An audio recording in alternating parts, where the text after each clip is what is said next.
Hello મિત્રો, સ્વાગત છે તમારું આપણી યુટ્યુબ ચેનલમાં।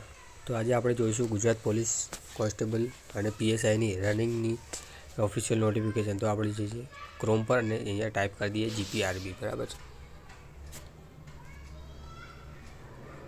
તમે જીપીઆરબી ટાઈપ કરશો એટલે તમારી સામે આવું પેજ ઓપન થઈ જશે, બરાબર। લોકરક્ષક રિક્રુટમેન્ટ બોર્ડ જેવું તમે એના પર ક્લિક કરશો એટલે તમે ઓફિશિયલ પેજ પર આવી જશો, બરાબર। તો અહીંયા તમે જોઈ શકો છો, બરાબર। અહીંયા 26 તારીખે ટ્વીટ કરવામાં આવ્યું છે કાલના દિવસે, બરાબર છે। તો અહીંયા ગુજરાત પોલીસ ભરતી માટેની શારીરિક કસોટી બાબતે, બરાબર। આ તમે જોઈ શકો છો જાહેરાત ક્રમાંક છે, અહીંયા છે મેન આપણી જ વાત છે, અહીંયા છે અન્ય શારીરિક કસોટી 8/1/2025ના રોજથી શરૂ થશે, બરાબર છે। એટલે કે 8/1/2025ના રોજ શારીરિક કસોટી શરૂ જઈ રહી છે, બરાબર છે।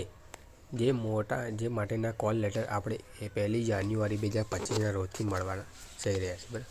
એટલે 1 તારીખથી આપણા કોલ લેટર નીકળવા લાગશે, બરાબર છે। પછી એમાં તમે જોઈ શકો છો તમારું કઈ જગ્યાએ નંબર આવ્યો છે, તમારું કયું ગ્રાઉન્ડ છે, તમે કઈ તારીખે તમારી ફિઝિકલની એક્ઝામ છે તે તમે જોઈ શકો છો, બરાબર। કઈ લિંક પર જોવાનું છે તો એના માટે આ લિંક આપેલી છે, બરાબર।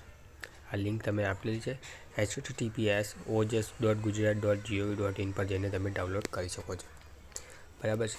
આ નીચે પણ આપેલી છે 26 તારીખે જો બિન હથિયારી પોલીસ સબ ઇન્સ્પેક્ટર અને ભરતી માટેની બોર્ડ પરીક્ષા 3 આખરી પરિણામ, બરાબર છે।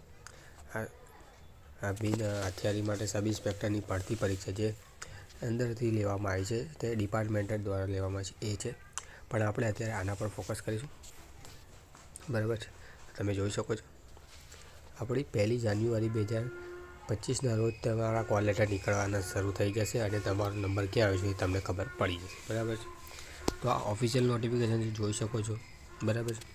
આપણા નવા અધ્યક્ષ એ ટ્વિટર અને એના માધ્યમથી જાણકારી નથી આપતા, એમની ડાયરેક્ટ અહીંયા ઓફિશિયલ બોર્ડ પર જ જઈને ભરતીની માહિતી આપી રહ્યા છે।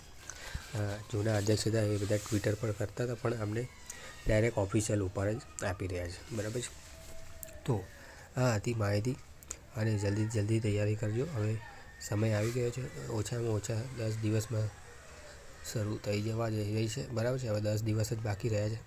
તો પહેલાં કઈ રીતની એક્ઝામ લેવા છે એ તમને કહી દઉં છું કે પહેલાં જે માત્ર પીએસઆઈમાં ફોર્મ ભર્યું છે, જે લોકોએ માત્ર પીએસઆઈની એક્ઝામ આપવાના છે એ લોકોની પહેલાં દોડ થશે, અને પછી જે લોકોએ કોન્સ્ટેબલ અને પીએસઆઈમાં ફોર્મ ભર્યું છે એ લોકોની દોડ થશે, અને છેલ્લે લાસ્ટમાં કોન્સ્ટેબલની રનિંગ કરવામાં આવશે, બરાબર છે। એ રીતેનું પ્રોગ્રામ ગોઠવ્યો હોય એવું લાગી રહ્યું છે, અને નંબર ક્યાં આવે છે એની શક્યતા લગભગ અત્યાર સુધી નથી, કારણ કે નવા અધ્યક્ષ શું વિચારી રહ્યા છે એ અત્યાર સુધી કોઈને ખ્યાલ આવ્યો નથી, બરાબર છે।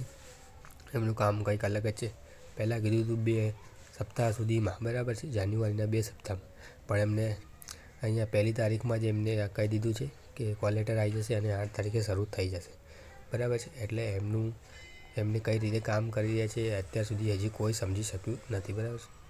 એટલે તમે તૈયારી ફૂલ રાખજો, બરાબર છે। ગ્રાઉન્ડ તમારે નજીક પણ આવી શકે છે, દૂર પણ આવી શકે છે, એની શક્યતા હજી કોઈને ખબર નથી, બરાબર છે। તો તમે જોઈ શકો છો વિડીયો, બરાબર। આ ઓફિશિયલ નોટિફિકેશન છે, તમે પણ જઈને જોઈ શકો છો, બરાબર છે। અને તમારે પણ અવારનવાર આ નોટિફિકેશન ચેક કરતું રહેવું, બરાબર છે। ભરતી બોર્ડનું તમારે વેબસાઇટ ચેક કરતું રહેવું, બરાબર છે। તો thank you for watching video.